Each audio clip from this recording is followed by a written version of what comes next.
Hello students, today we will continue our chapter Human Capital Formation. We have discussed what is human capital formation. Today we will discuss human capital and economic growth.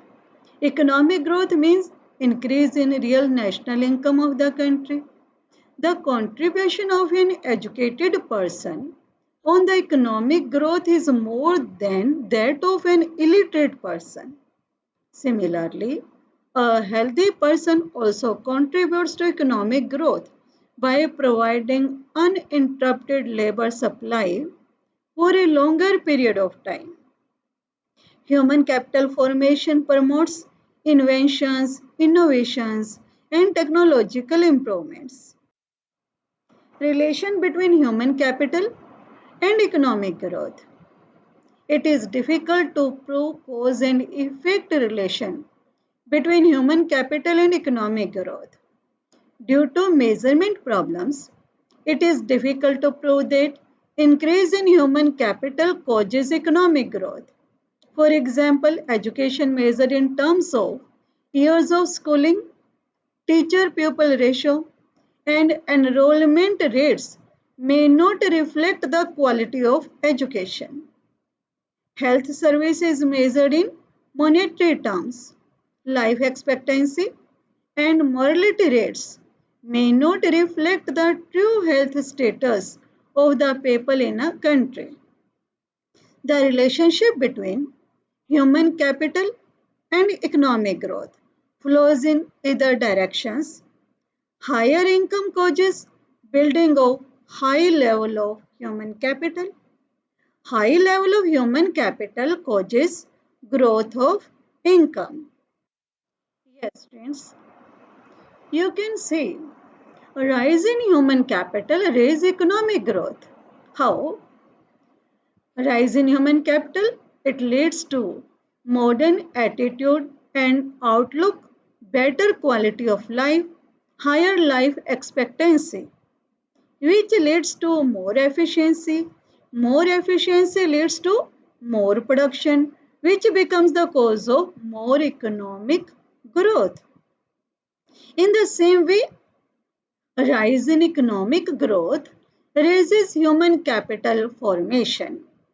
A rise in economic growth leads to rise in per capita income, which leads to more investment in education and health. It again leads to rise in human capital. Development indicators in education and health sectors. Real per capita income in rupees in 1951, 7,651. It is increased 77,659 in 2016-17. Crude death rate per thousand population is 25.1 in 1951 and it is decreased 6.3 in 2016-17. Infant mortality rate decreased from 146 to 33 in 2016-17. Life expectancy among male increases 37.2 to 67. Life expectancy at birth of female increases 36.2 to 70. Literacy rate is increased 16.67 to 76 in 2016-17. The Draft National Education Policy 2019. The Draft National Education Policy 2019 states that India aspires to take its place beside the United States and China as the third largest economy by 2030-32. India is the sixth largest economy now and we will reach 5 trillion economy in 5-7 years. By 2030-32, we will be the third largest economy at over 10 trillion. Our 10 trillion economy will not be driven by natural resources, but by knowledge resources. We will need a knowledge society based on a robust education system with all the requisite attributes and characteristics in the context of changing knowledge demands, technologies, and the way in which society lives and works.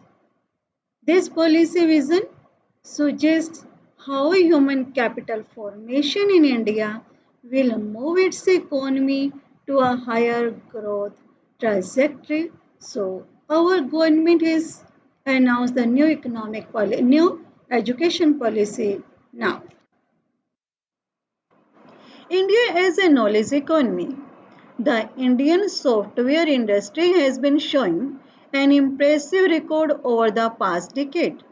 Entrepreneurs, bureaucrats, politicians are now advancing views about how India can transform itself into a knowledge based economy by using information technology. There have been some instances of villagers using email which are cited as examples of such transformation. Likewise, e-governance is being projected as the way of future. The value of IT depends greatly on the existing level of economic development. Thank you.